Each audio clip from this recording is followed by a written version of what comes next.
आज का हमारा टॉपिक है create infinity items from Airtable record. Infinity एक टीम मैनेजमेंट सॉफ्टवेयर है। अब हम चाहते हैं कि जब भी एयरटेबल के डेटाबेस में हम कोई नया रिकॉर्ड एंटर करें तो ऑटोमेटिकली उन डिटेल्स का यूज करके इन्फिनिटी पे एक आइटम हो जाए क्रिएट। जी हाँ, इस पूरी प्रोसेस को आप भी ऑटोमेट कर सकते हैं पेबली कनेक्ट की मदद से एयरटेबल और इन्फिनिटी के बीच में एक कनेक्शन बिल्ड करके, जिसमें हमारा ट्रिगर होगा कोई नया रिकॉर्ड एंटर होना एयरटेबल के डेटाबेस में और हमारा एक्शन होगा ऑटोमेटिकली सेम डिटेल्स की यूज करके एक इन्फिनिटी में आइटम हो जाना क्रिएट। तो आप कैसे बना सकते हैं इस पूरे ऑटोमेशन को, कैसे कनेक्ट कर सकते हैं इन दोनों एप्लीकेशंस को, आइए देखते हैं मेरी स्क्रीन पे।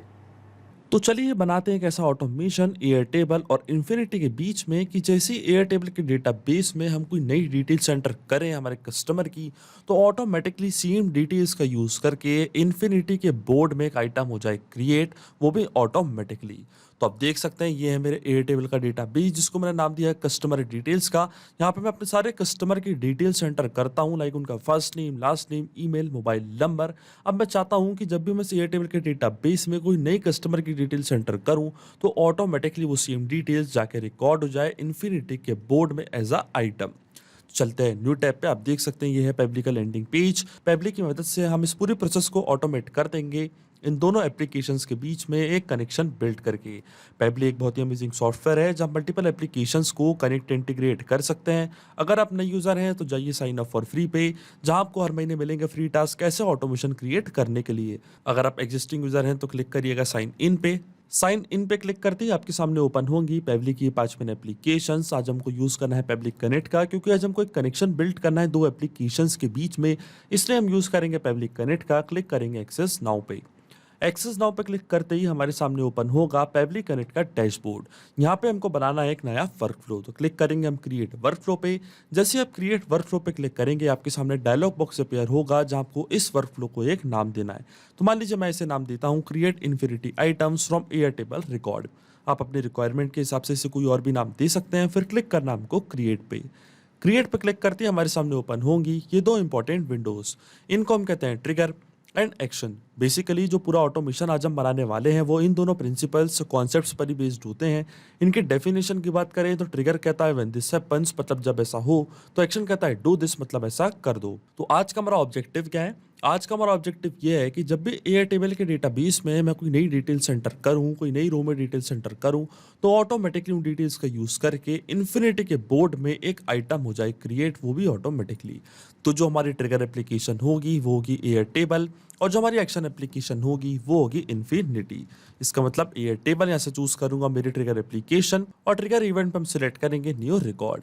इसका मतलब एयरटेबल में जैसे कोई नया रिकॉर्ड एंटर हो उसके डेटाबेस में, तो हम चाहते हैं हमारा वर्कफ्लो ट्रिगर हो जाए, और एक्शन एप्लीकेशन मतलब इन्फिनिटी में एक आइटम हो जाए क्रिएट, वो भी एक बोर्ड के अंदर। तो ये होते हैं ट्रिगर एंड एक्शन। अब सबसे पहले हम एयरटेबल के अकाउंट को कनेक्ट करते हैं पेबली कनेक्ट से। तो क्लिक करेंगे हम कनेक्ट पे, फिर क्लिक करेंगे ऐड न्यू कनेक्शन पे, और ऐड न्यू कनेक्शन पे क्लिक करते ये हमसे मांग रहा है एक टोकन। तो देखिए यहाँ पे हमको सारे इंस्ट्रक्शंस दिए हुए हैं कि कैसे हमको टोकन करना है जनरेट। क्लिक करना आपको इस हाइपर लिंक पे डेवलपर्स हब पे, और यहाँ से जनरेट करेंगे एक नया टोकन। क्लिक करेंगे क्रिएट न्यू टोकन पे। इस टोकन को देंगे एक नाम, तो मान लीजिए मैं इसे नाम देता हूँ इन्फिनिटी इंटीग्रेशन। फिर चूज करना है आपको स्कोप्स एंड बेसिस। तो देखिए पेबली कनेक्ट पे हमको इंस्ट्रक्शन में बोला गया है कि हमको ये सारे स्कोप्स करने हैं सिलेक्ट। तो हम जाएंगे एयरटेबल डेवलपर्स पे और चूज कर लेंगे वन बाय वन ये सारे scopes, like data records right, data comments read write. फिर क्लिक करूंगा मैं ऐड अ स्कोप पे, सारे स्कोप वन बाय वन करके कर लूंगा मैं सिलेक्ट। और फिर उसके बाद हमको सिलेक्ट करने हैं बेसिस। तो देखिए वेबबुक मैनेज, ब्लॉक मैनेज, सारे स्कोप मैंने यहाँ पे कर लिए सिलेक्ट। फिर आता है बेस। तो देखिए पेबली कनेक्ट के इंस्ट्रक्शन में हमको बोला गया है कि आपको चूज करना है base all workspaces option वाला। जाएंगे एयरटेबल डेवलपर्स पे, क्लिक करेंगे प्लस एड अ बेस पे, और यहाँ से चूज कर लेंगे हमारा बेस फ्यूचर वर्क स्पेसिस या करेंट वर्क स्पेस का। अब जैसे मैं क्रिएट टोकन पे क्लिक करूंगा और देखिए यहाँ पर टोकन हमारा क्रिएट हो चुका है। कॉपी करेंगे हम ये टोकन, जाएंगे पेबली कनेक्ट पे, और इसको मैं यहाँ पे कर दूंगा पेस्ट। पेस्ट करते ही मैं क्लिक करूंगा सेव पे, तो आप देखेंगे जो हमारे एयरटेबल का अकाउंट है वो कनेक्ट हो जाएगा पेबली कनेक्ट से। और देखिए हमारा अकाउंट हो चुका है कनेक्ट। अकाउंट कनेक्ट होते ही फिर चूज करना हमको बेस। तो देखिए ए टेबल पे मैंने जो बेस क्रिएट करके रखा था उसको मैंने नाम दिया था कस्टमर डिटेल्स का। यही सेम बेस मेरे को सिलेक्ट करना है पब्लिक कनेक्ट पे। इस बेस पे मैं जैसे कोई नई डिटेल्स एंटर करूं, मैं चाहता हूं मेरा वर्कफ्लो हो जाए ट्रिगर और सेम डिटेल्स का यूज करके इन्फिनिटी के बोर्ड में एक आइटम हो जाए क्रिएट। तो जाएंगे हम पब्लिक कनेक्ट पे, चूज करेंगे हमारा बेस जिसको मैंने नाम दिया कस्टमर डिटेल्स का। ये मैंने चूज कर लिया बेस और टेबल ऑटोमेटिकली हमारा सिस्टम कर लेगा डिटेक्ट। जो हमारे टेबल का नाम है वो है फॉर्म रिस्पॉन्सेज। तो चलेंगे हम पब्लिक कनेक्ट पे और देखिए टेबल हमारे सिस्टम ने ऑटोमेटिकली कर लिया है डिटेक्ट। फिर आती है ट्रिगर फील्ड। ये एक बहुत ही इंपॉर्टेंट स्टेप है और आप इसको ध्यान से सुनिएगा। ट्रिगर फील्ड एक बहुत ही ज्यादा इंपॉर्टेंट स्टेप होती है। जब भी आप एयर टेबल और पब्लिक कनेक्ट के बीच में कनेक्शन बिल्ड करेंगे तो आपको ट्रिगर फील्ड जरूर बनानी है जिसको नाम देना आपको क्रिएटेड टाइम का। तो देखिए ट्रिगर फील्ड आपको कैसे बनानी है, चलते हैं एयर टेबल के डेटा बेस में, क्लिक करना है इस प्लस बटन पे और फाइंड अ फील्ड टाइप में यहाँ पे सर्च करना आपको क्रिएटेड। तो देखिए क्रिएटेड टाइम वाली फील्ड मैंने इसे कर ली है सिलेक्ट। फिर इस फील्ड को आपको देना है एक नाम। तो मान लीजिए मैं इसको नाम देता हूं क्रिएटेड। क्लिक करेंगे हम क्रिएट फील्ड पे और देखिए मैंने एक नई फील्ड यहाँ पे बना ली है। और जैसे ही मैंने ये फील्ड बनाई, जो भी डेटा मैंने रिकॉर्ड किया था एयर टेबल के डेटा बेस में, उसका डेट एंड उसका टाइम ऑटोमेटिकली इस फील्ड में आके हो चुका है रिकॉर्ड। इसलिए ट्रिगर फील्ड होती है बहुत ज़्यादा इंपॉर्टेंट फील्ड। जब भी आप ऑटोमेशन बनाएंगे, एयर टेबल और पब्लिक कनेक्ट के बीच में कनेक्शन बिल्ड करेंगे, तो क्रिएटेड फील्ड आपको जरूर बनानी है, वो भी उसी स्टेप से जैसे कि मैंने आपको अभी दिखाई। अब जाएंगे हम पब्लिक कनेक्ट पे, इसको करेंगे हम रिफ्रेश और देखिए ऑटोमेटिकली फील्ड यहाँ पे आ चुकी है क्रिएटेड के नाम से। अब जैसे ही मैं save and send test request के बटन पे क्लिक करूंगा, जो भी डिटेल्स मैंने एंटर करी थी एयर टेबल के डेटा बेस में वो कैप्चर हो जाएगी पब्लिक कनेक्ट के पास। लाइक कस्टमर की डिटेल्स, लाइक उनका first name, last name, email, mobile number, ये सारी डिटेल्स पब्लिक कनेक्ट कर लेगा फैच। चलते हैं पब्लिक कनेक्ट पे, क्लिक करते हैं save and send test request की बटन पे और देखिए इंस्टेंटली हमको ईपीआई रिस्पॉन्स रिसीव हो चुका है। तो ये था हमारे कस्टमर का first name, demo, last name user, ये था उनका फोन नंबर और ये थी उनकी मेल आईडी। तो देखिए जो हमारा फर्स्ट स्टेप ऑफ इंटीग्रेशन है वो वर्क कर रहा है। हमने एयर टेबल और पब्लिक कनेक्ट के बीच में कैसा कनेक्शन बिल्ड कर दिया है कि जैसे एयर टेबल के डेटाबेस में हम कोई नया रिकॉर्ड एंटर करेंगे तो हर 10 मिनट के अंदर उसकी डिटेल्स कैप्चर हो जाएगी पब्लिक कनेक्ट के पास। यहाँ पे 10 मिनट्स इसलिए लिखा है क्योंकि एयर टेबल और पब्लिक कनेक्ट के बीच का कनेक्शन एक पोलिंग बेस्ड कनेक्शन है। तो जो हमारे वर्कफ्लो का ट्रिगर है वो हर 10 मिनट में जाके एयर टेबल से सारी डिटेल्स करेगा फैच और ले आएगा पब्लिक कनेक्ट के पास और हमारा वर्कफ्लो हो जाएगा ट्रिगर। अब चलते हैं हमारी नेक्स्ट स्टेप की ओर, जो कि हमारी होने वाली एक्शन एप्लीकेशन। तो एक्शन एप्लीकेशन में जैसा कि मैंने आपको बताया था, हमको चूज करनी है इन्फिनिटी, क्योंकि सेम डिटेल्स जो हमको एयर टेबल से मिल रही है उनका यूज करके हमको इन्फिनिटी पे एक आइटम करना है क्रिएट। इसलिए मैं एक्शन इवेंट पे सिलेक्ट करूंगा क्रिएट आइटम, क्लिक करूंगा कनेक्ट पे और इन्फिनिटी के अकाउंट को हम कनेक्ट करेंगे पब्लिक कनेक्ट से। जाना हमको एड न्यू कनेक्शन पे और जैसे ही मैं कनेक्ट विद इन्फिनिटी पे क्लिक करूंगा, हमारा ऑथराइजेशन सक्सेसफुल हो जाएगा और हमारा इन्फिनिटी का अकाउंट कनेक्ट हो जाएगा पब्लिक कनेक्ट से। तो देखिए हमारा इन्फिनिटी का अकाउंट कनेक्ट हो चुका है पब्लिक कनेक्ट से। फिर आता है workspace, board, parent folder, then email address, phone number, last name and first name. तो जो email address, phone number, last name, first name, ये सारी फील्ड्स हम फिल करेंगे मैपिंग की मदद से। पर वर्क स्पेस, बोर्ड और पेरेंट फोल्डर के लिए चलते हैं हम हमारे इन्फिनिटी के अकाउंट पे। तो देखिए जो हमारे वर्क स्पेस का नाम है वो है पब्लिक कनेक्ट। तो public connect work space automatically हमारे सिस्टम ने कर लिया डिटेक्ट। देन आता है बोर्ड, चलते हैं इन्फिनिटी के अकाउंट पे। तो देखिए मैंने यहाँ पे इतने सारे बोर्ड क्रिएट करके रखे हैं, like product management, test board, पैबलीड, डेमो बोर्ड, वेबबुक टेस्ट। अब इसमें से हमको एक पर्टिकुलर बोर्ड सेलेक्ट करना है। ये सारी बोर्ड की लिस्ट आपको पब्लिक कनेक्ट पे भी दिख जाएगी। जैसे ही मैं इसको ओपन करूंगा तो देखिए जितने भी बोर्ड मैंने क्रिएट करे थे इन्फिनिटी के अकाउंट पे, वो सारे बोर्ड आपको यहाँ पे दिख रहे होंगे।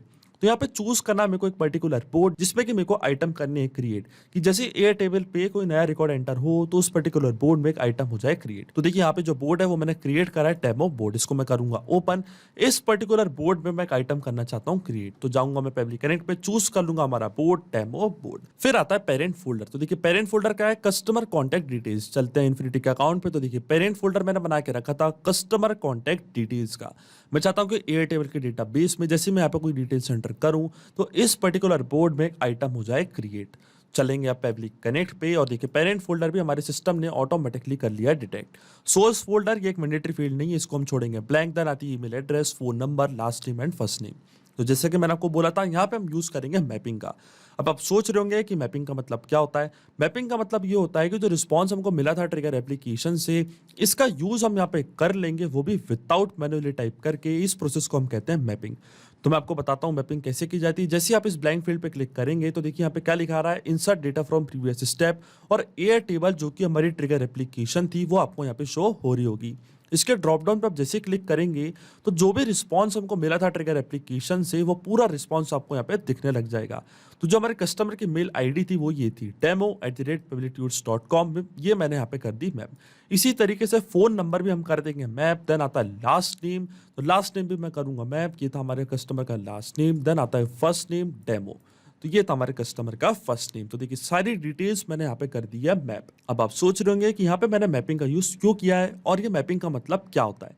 तो मैं आपको बताना चाहता हूँ, यहाँ पे मैंने मैपिंग का यूज इसलिए किया है क्योंकि जब भी ये वर्कफ्लो रन करेगा तो जो भी डेटा मैंने यहाँ पे मैप किया है ये ऑटोमेटिकली न्यू डेटा से हो जाएगा चेंज। इसका मतलब जब भी मैं एयरटेबल के डेटाबेस में कोई नया रिकॉर्ड एंटर करूंगा, कोई नई कस्टमर की डिटेल्स एंटर करूंगा, तो ऑटोमेटिकली वो जो नया डेटा है वो यहाँ पे आके हो जाएगा अपडेट। हमारा वर्कफ्लो हो जाएगा ट्रिगर, और सेम डिटेल्स का यूज करके इन्फिनिटी में एक आइटम हो जाएगा क्रिएट। इसलिए मैपिंग करना होती है बहुत ज़्यादा ज़रूरी प्रोसेस, क्योंकि अगर मैं यहाँ पे ये डेटा मैन्युअली टाइप कर देता तो ये डेटा रहता हमेशा स्टैटिक या परमानेंट। अब क्लिक करते save and send test to cash की बटन पे, तो आप देखेंगे सेम डिटेल्स का यूज करके इन्फिनिटी में एक आइटम हो जाएगा क्रिएट। और देखिए यहाँ पे हमको एपीआई रिस्पॉन्स भी रिसीव हो चुका है, जो कि एक पॉजिटिव एपीआई रिस्पॉन्स है। इसका मतलब ये सेम डिटेल्स का यूज करके इन्फिनिटी पे एक आइटम क्रिएट हो चुका होगा। तो चलते हैं इन्फिनिटी के अकाउंट पे और देखिए ऑटोमेटिकली यहाँ पे एक आइटम क्रिएट हो चुका है। डेमो यूजर, फोन नंबर था ये, ईमेल एड्रेस था ये, demo@publictools.com, और ये था हमारे कस्टमर का first name and last name. जो भी रिकॉर्ड मैंने एंटर किया था एयरटेबल के डेटाबेस में, वही सेम रिकॉर्ड एंटर हो चुका है एज अ आइटम इन्फिनिटी में। तो आप देख सकते हैं जो ऑटोमेशन हमने बनाया है वो सक्सेसफुली वर्क कर रहा है। सिंपली 2 स्टेप पे हमने पूरा ऑटोमेशन सेटअप कर दिया है, और जो वर्क करेगा हर 10 मिनट में। क्योंकि जैसा कि मैंने आपको बताया है, एयरटेबल और पब्लिक कनेक्ट के बीच का कनेक्शन एक पोलिंग बेस्ड कनेक्शन है, और ये पूरा ऑटोमेशन केवल आपको एक बार सेटअप करना है। इसके बाद की सारी प्रोसेस पब्लिक कनेक्ट ऑटोमेटिकली कर लेगा। जैसे एयरटेबल पे कोई नया रिकॉर्ड एंटर होगा, इन्फिनिटी में एक आइटम हो जाएगा क्रिएट। तो अगर आप भी इस वर्कफ्लो का यूज करना चाहते हैं तो इसका लिंक मैं अपनी वीडियो के डिस्क्रिप्शन में दे दूंगा, जहां आप इसे बड़ी आसानी से कर सकते हैं इस्तेमाल। सिर्फ यही नहीं, आप और भी एप्लीकेशन के इंटीग्रेशन पब्लिक कनेक्ट की मदद से बना सकते हैं। इसके लिए आप हमें ईमेल कर सकते हैं support@public.com पर। अगर आपको कोई क्वेरीज है, आपके कोई डाउट्स है, तो आप जा सकते हैं forum.public.com पर। अगर आपको प्राइसिंग रिलेटेड कोई इशू है तो आप जा सकते हैं इस लिंक पर। अगर आपको ये वीडियो पसंद आया हो तो प्लीज लाइक करें, शेयर करें और हमारे चैनल को सब्सक्राइब करना ना भूलें। Thank you.